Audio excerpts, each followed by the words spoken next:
Shalom les amis, voici le verset du jour du mercredi 10 septembre. Alors oui, je sais, j'ai un petit peu de retard, mais ça va le faire quand même. Alors le voici. Hashamayim, Shamayim l'Adonai, ve'aretz Natan livne Adam. Donc c'est le psaume 115, verset 16. Alors, le verset signifie « Les cieux sont les cieux de Yod et Vav et le tétragramme, mais la terre, il l'a donnée au Fils de l'homme. » Premièrement, arrêtons-nous sur les mots « Shamayim » et « Aretz ». Dans la Kabbale, Shamayim n'est pas seulement le ciel visible, c'est un kinouï, donc un surnom, pour la séphira Tiferet, c'est-à-dire l'harmonie, la beauté. C'est également le Fils. Et Aretz, la terre, est un surnom pour la séphira Malchut, le royaume si vous préférez, ou le réceptacle, le Kéli. Déjà, on peut comprendre d'emblée que ce verset nous parle de l'union du masculin et du féminin, de Zeir Anpin et de la Shrina, ou de la rencontre cosmique entre Shiva et Shakti, comme diraient les yogis. Le mot Aretz, Ayin Resh Tzadé, vient de la racine Ratsa, ce qui signifie vouloir, désirer, et qui donne bien évidemment le mot Ratson, la volonté. Le Talmud, dans le traité Berachot, si je me souviens bien, nous enseigne que la terre porte ce nom car elle a désiré, Ratsa, accomplir la volonté de son créateur et recevoir la semence, la zéra divine, pour donner du fruit, du péri, comme on dit en hébreu.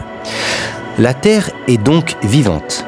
Elle n'est pas une matière morte, mais plutôt une matière consciente, qui aspire à être fécondée par la lumière d'en haut.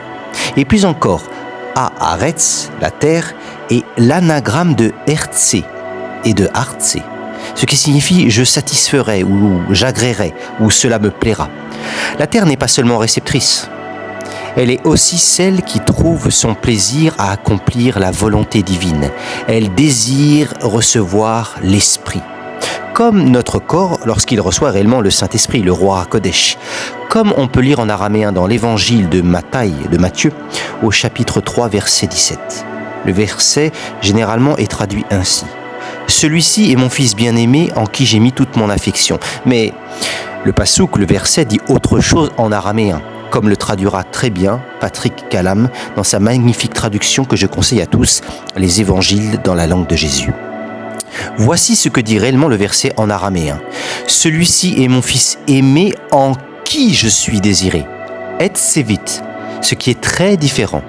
Maintenant, allons à la pêche aux guématriotes. La guématria de Haaretz, la terre, est de 296. C'est la même valeur que Froi, pour ceux qui parlent le yiddish. Froi en yiddish signifie femme, Isha. Ce mot Froi est lui-même un anagramme de Pirio, c'est-à-dire son péri, son fruit. Donc la terre est comme une femme qui porte du fruit. D'ailleurs, dans le « Je vous salue Marie », ne dit-on pas Yeshua, Jésus, le fruit de tes entrailles est béni. On ne dit pas l'enfant, on dit bien le péri, le fruit. Mais ce n'est pas tout. En yiddish, Haaretz peut se lire Herz, le cœur. Et le cœur de l'homme est bien évidemment cette terre fertile où Dieu veut se révéler. Dans notre verset, il est écrit « Ve Haaretz » et la terre, et pas juste Haaretz.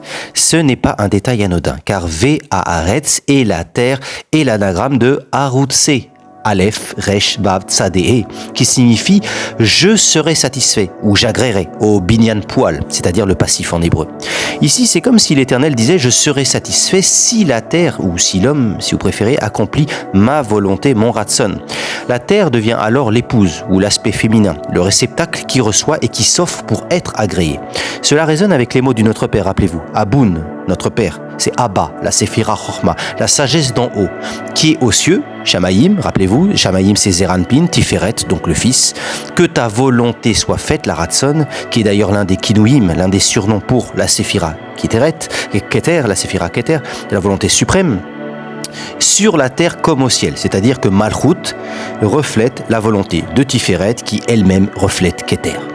Il y a une descente de Keter, la couronne, donc le surnom et volonté. Rappelez-vous le surnom pour la Séphira Keter, la Séphira la plus élevée, c'est la volonté, Ratson. Il y a une descente dans Shamayim, les cieux. On a dit que les cieux, donc c'est la Séphira Tiferet qui est le Fils. Et une autre descente se fait dans Malchut, et Malchut c'est la terre. Il y a une unification qui s'opère en fait avec le Notre Père, qui est une tefila très puissante. Elle unit les mondes, mais bon, ça sera sûrement pour une autre vidéo. Maintenant, je vais faire une petite parenthèse, oui, ça commence à devenir une habitude, je sais, pour expliquer un concept kabbalistique. La Kabbale nous parle de 2 éveils. Itaruta de Leila, l'éveil d'en haut, c'est-à-dire une descente de la grâce divine. C'est la lumière gratuite qui descend. Et l'autre éveil, que j'appellerais plutôt moi le réveil, c'est Itaruta de l'Etata, l'éveil d'en bas. Cela représente l'effort de l'homme. La prière, les mitzvot, la tzedaka, la cèse, peu importe, la quête de la pureté pour devenir vierge comme Sainte Myriam. On peut faire un lien avec ce que nous dit d'ailleurs Saint Yaakov, Saint Jacques. Rappelez-vous, la foi sans les œuvres est morte. Ici, c'est l'éveil d'en bas qui va représenter bien évidemment la terre. Et Shaliach Shaul, Saint Paul, lui dit, c'est par la grâce que vous êtes délivrés. Ici, lui, il parle de l'éveil d'en haut, les cieux, donc il n'y a pas d'opposition, mais c'est une complémentarité entre l'éveil d'en haut et l'éveil d'en bas. L'effort de l'homme qui fait un pas vers le ciel, vers Dieu, représente la terre, l'éveil d'en bas, le réveil de l'homme qui se met en mouvement, même s'il sait que ses actions, certes, n'influenceront pas le divin, n'ayant pour simple but que la purification du réceptacle. Et Dieu, qui fait 1000 pas vers l'homme, là, c'est l'éveil d'en haut, c'est les cieux, c'est la grâce. D'ailleurs, poursuivons avec la gématriade de cette parole. Hashamaim, Shamaim l'Adonai. Les cieux sont les cieux de Hachem. Les cieux sont les cieux de Allah, de Dieu. La valeur numérique est 841. C'est la valeur de Ever HaZachut. C'est en hébreu l'organe de la virilité, le membre masculin. Ça serait en Inde le Shiva Lingam. 841, c'est aussi Ratson Leashpia, la volonté de donner, de transmettre, d'influencer. Les cieux masculins sont la volonté de donner, et la terre, la partie féminine de l'être, est la volonté de recevoir. Et la rencontre des deux fait naître la vie. D'ailleurs, c'est un concept important dans la Kabbale qu'il faut connaître si possible. C'est Ratson Leashpia, ou Ratson la tête, et Ratson Lekabel. C'est-à-dire donc la volonté de donner ou d'influencer, et la volonté de recevoir. Maintenant, passons au Rachetevot et au Sofetevot. Ve haaretz natan livne Adam. Et la terre, il l'a donnée au fils d'Adam, au fils d'Adam. Les initiales nous donnent Aleph, Lamed, Vav, Nun, Elon, le chêne. Alors, le chêne, qu'est-ce que c'est le chêne? C'est un arbre sacré chez les Celtes. Oui, même si vous ne êtes pas celte, moi non plus, c'est pas grave, mais c'est un symbole de force et de protection. Mais il y a quelque chose de plus percutant. C'est que le mot est l'anagramme de Nun, Vav, Aleph, Lamed, qui nous donne, pour ceux qui ont saisi le mot, Noël. Oui, c'est comme ça qu'on écrit Béivrit en hébreu Noël. La terre vierge et pure comme Marie reçoit la lumière des cieux, la lumière du Logos, la lumière du Fils, et Noël représente dans le christianisme justement le grand mystère de l'incarnation. En Inde, on parlerait d'avatar. Et pour en rajouter une couche, parce que c'est pas fini, l'être final nous donne Metsuyan. Il y a un mem, un tsadé, un yod et un nun. Et oui, ça nous donne le mot Metsuyan qui signifie exceptionnel. Et si vous partez en Eretz Israël, vous l'entendrez beaucoup. On dit souvent Metsuyan, Metsuyan. C'est un mot très fréquent. On le dit très souvent. Et là, ce qui est Metsuyan, ce qui est exceptionnel, c'est que Hachem, Dieu, Allah, cache dans sa parole des signes à déchiffrer. Et oui, dans la Torah, dans l'Évangile, dans le Coran. Maintenant, continuons avec la terre. La terre, humus. Je parle pas du humus, c'est pas pareil. Donc, je vais peut-être plutôt le dire humus, on va mieux le comprendre. Si vous avez pensé que je parle du humus, donc la terre, c'est humus en latin. Marie, rappelez-vous, elle dit « Je suis la servante du Seigneur ». Et comment on l'appelle souvent dans le christianisme? Marie, l'humble servante. Et justement, humilis, humble, a la même racine que humus, la terre. Celui qui se fait humble se fait terre. On pourrait même faire des jeux de mots avec la langue des oiseaux, le fait de se taire. Donc la Vierge, c'est l'humble terre féconde et pure qui reçoit le Logos, le Fils, Tiferet, donc les cieux, donc le Mashiach. Ce Mashiach qui est né et a vécu en Judée-Samarie, prêchant son évangile de paix avec amour et avec rigueur, nous a légué un testament vivant par sa naissance, sa vie, sa mort et sa résurrection. D'ailleurs, le livre saint des chrétiens s'appelle le Nouveau Testament. J'imagine que vous le savez. Abrit Achadasha, Béivrit, en hébreu. Et je vous laisse deviner sa valeur numérique, c'est bien évidemment 939 comme Ve haaretz natan livne Adam. Et la terre, il l'a donnée aux humains. Le Nouveau Testament est à lui tout seul des nouveaux cieux et une nouvelle terre. Les nouveaux cieux sont le changement d'état d'esprit, la teshuva, la touba, comme on dit en arabe, la métanoïa, comme on dit en grec.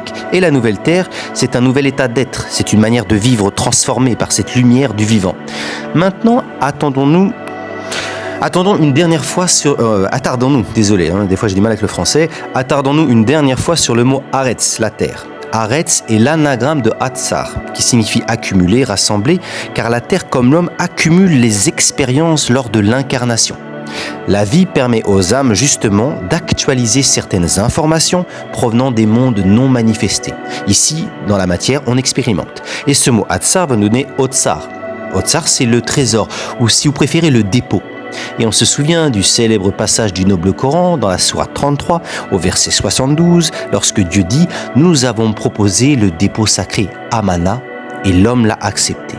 La terre comme notre cœur n'est pas le dépôt sacré en elle-même. La terre ou le cœur de l'homme, d'ailleurs en anglais regardez, Earth, désolé si je ne prononce pas bien, Earth la terre est un anagramme de Earth, le cœur. Et le Makom, le lieu choisi, le champ fertile, l'écrin vivant où ce dépôt divin a été confié, le trésor appartient à Dieu seul, bien évidemment, mais il nous l'a remis en garde et en responsabilité. Et chacun de nous devient l'intendant de ce mystère, celui qui garde la semence de lumière et qui doit la faire germer en amour, en justice et en vérité. En hébreu, on dirait que Anachnu shomrim veshomrot shel haor. Nous sommes des gardiens et des gardiennes de la lumière. On peut même dire Anachnu notsri haor. Et d'ailleurs, le mot notsri, qui veut dire gardien, peut se lire notsri, qui signifie chrétien, de la racine natsar, garder, délivrer, entretenir. En conclusion, mes amis, ce verset ne nous parle pas seulement du ciel et de la terre. Il nous révèle le mystère de l'union du masculin et du féminin, du don et de la réception, de l'éveil d'en haut et de l'éveil d'en bas. Le trésor est déjà entre nos mains. La seule question est, voulons-nous ouvrir le coffre du cœur ? Mes amis, soyez tous bénis, que la terre de votre cœur devienne ce champ fertile qui accueille la lumière du vivant, et n'oublions pas d'entretenir cette flamme de la foi, car si nous la négligeons, elle risque peut-être de s'éteindre.